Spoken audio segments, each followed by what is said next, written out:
जय श्री कृष्ण। परमपिता परमात्मा की कृपा से आप सभी लोग अच्छे होंगे। एक वीडियोस अपनी YouTube पे डली हुई है जिसपे 1 मिलियन प्लस व्यूज़ आ गए हैं। तो आप लोगों ने उसे खूब देखा, खूब सहारा, खूब शेयर किया, जो कि गुरुकुल प्रभात आश्रम की वीडियोस हैं। उसमें कमेंट्स था अभी कि मैंने उसको देखा, तो उसमें था कि गुरुकुल शिक्षा पद्धति की आवश्यकता क्यों है जब स्कूल चल रहे हैं। तो मैंने कहा कि हाँ, ये भी बात सही है भाई, जब इन्होंने लिखा है तो अच्छा लिखा होगा, सोच समझ के लिखा होगा। सोचा कि आप लोगों से इस विषय पे बातचीत की जाए।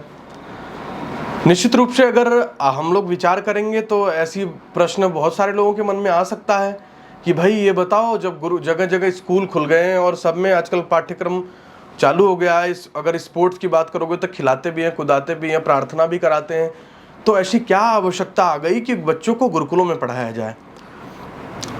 ये प्रश्न स्वाभाविक है, किसी के भी मन में आ सकता है।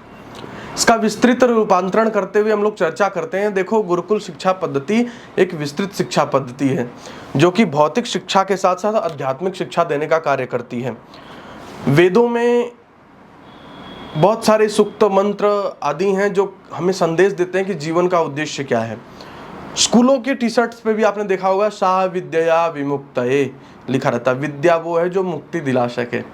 क्या लगता है आपको, जो हम रोजमर्रा में विद्या प्राप्त कर रहे हैं, हमें मुक्ति दिला सकती है? ये हमें पेट पालने का साधन तो दे सकती है, हम इसके लिए अपना पेट पाल सकते हैं, अपना रोजी रोटी कमा खा सकते हैं, इसकी विद्या तो है, पेट पालू विद्या तो है। पर क्या लगता है, ये विद्या हमें परमात्मा से मिला सकती है? नहीं। इसके लिए हमें निश्चित रूप से अपने आध्यात्मिक शास्त्रों को जानना बहुत जरूरी है। जब तक हम स्वयं को नहीं जानेंगे, स्वयं की पहचान नहीं कर पाएंगे, तो क्या हम आध्यात्मिक क्षेत्र में क्या आगे बढ़ पाएंगे? क्या जो मनुष्य जीवन का उद्देश्य है, सा विद्या विमुक्तये, विद्या वो होती है जो मुक्ति की तरफ ले जाए, क्या 2 और 2 4 जान करके हम मुक्त हो सकते हैं? जब तक हमें आत्म स्वरूप, चैतन्य स्वरूप, है ना, मुक्त स्वरूप, सच्चिदानंद स्वरूप का ज्ञान ना हो, तब तक क्या हम मुक्त हो सकते हैं? कदापि नहीं। गुरुकुल शिक्षा पद्धति है क्या? देखो, अगर आप बाहरी स्कूलों की बात करोगे तो गुरुकुलों में बड़ी अच्छी व्यवस्था हम लोगों ने चलवा दी है, और ये परंपरा बहुत समय से चलती आ रही है। हम लोग उसको बढ़ा रहे हैं, ना कि हम चलाई है हम लोगों ने। परंपराएं क्या है कि वहाँ स्कूली शिक्षा भी दी जाती है। जो भी आपके बच्चे स्कूलों में पढ़ते हैं वो सारी शिक्षा विधिवत हम लोग गुरुकुलों में देते हैं।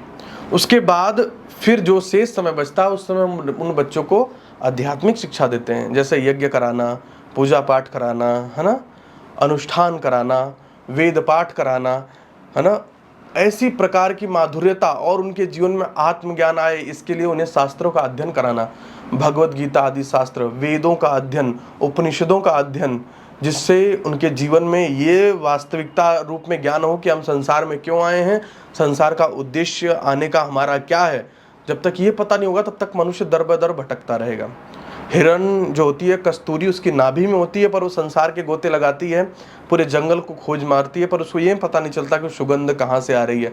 ऐसे हम लोग सुख संसार में ढूंढ रहे हैं, पर हमें पता ही नहीं कि संसार में जो सुख है वो सुख है ही नहीं। सुख कहाँ है? स्वयं के भीतर। हम स्वयं के भीतर ढूंढना नहीं चाहते हैं, स्वयं के भीतर बैठना नहीं चाहते हैं। बहुत सारे लोगों को ये ज्ञान भी नहीं है। ये ज्ञान कराने का कार्य हमारे शास्त्र करते हैं। तो निश्चित रूप से जो बाहरी शिक्षा है वो तो हम देते हैं, उसके बाद आधुनिक शिक्षा भी देते हैं।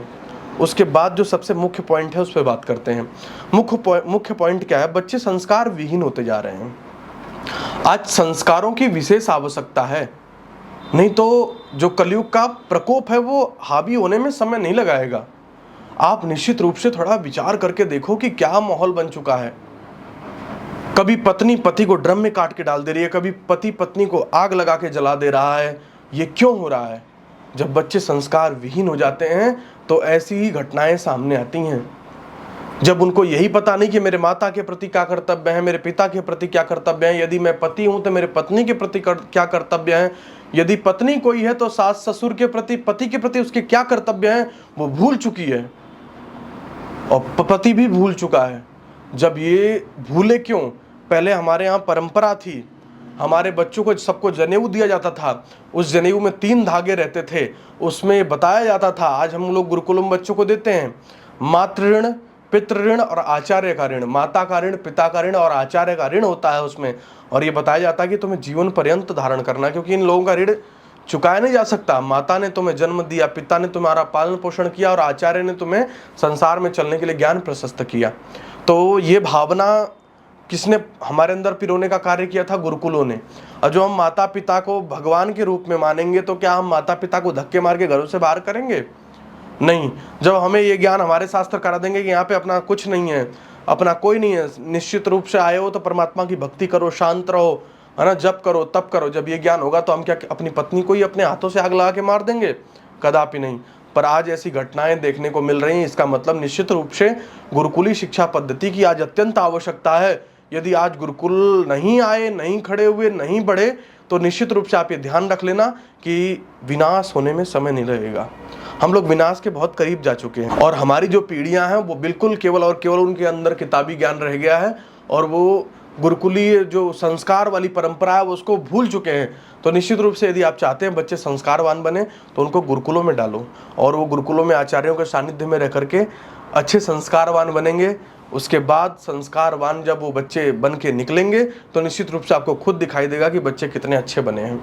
अब गुरुकुल शिक्षा पद्धति श्रेष्ठ है और जो बाहरी स्कूली शिक्षा पद्धति है ये पेट पालू शिक्षा पद्धति है।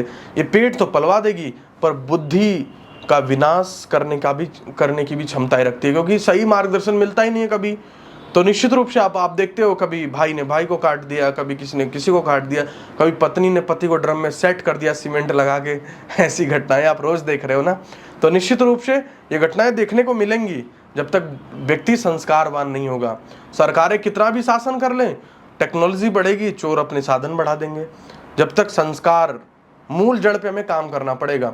जिस दिन हम मूल जड़ पे काम नहीं करेंगे तब तक हम परेशान रहेंगे। जब हम मूल जड़ क्या, लोगों के अंदर संस्कार डालना, जब अब लोग संस्कारवान होंगे, चोरी डकैती बलात्कार रेप ऑटोमेटिक बंद हो जाएगा। तो आशा करता हूँ आपको ये सारी बातें समझ में आई होंगी। इतना ही कहकर मैं अपनी वाणी को विराम देता हूँ। जो भी प्रश्न आप लोग चाहते हैं आप उसको कमेंट्स के माध्यम से लिख करके भेज सकते हैं। आजकल मैं प्रश्नों की श्रृंखलाओं को ले रहा हूं और उनको आगे बढ़ा रहा हूं। जितने भी महत्वपूर्ण प्रश्न हो आप उनको लिख करके कमेंट्स के माध्यम से भेजिए। शायद हो सकता है कि अगली वीडियोस आपके कमेंट्स के ऊपर ही हो। तो इतना ही कहकर मैं अपनी वाणी को विराम देता हूं। जय श्री कृष्ण।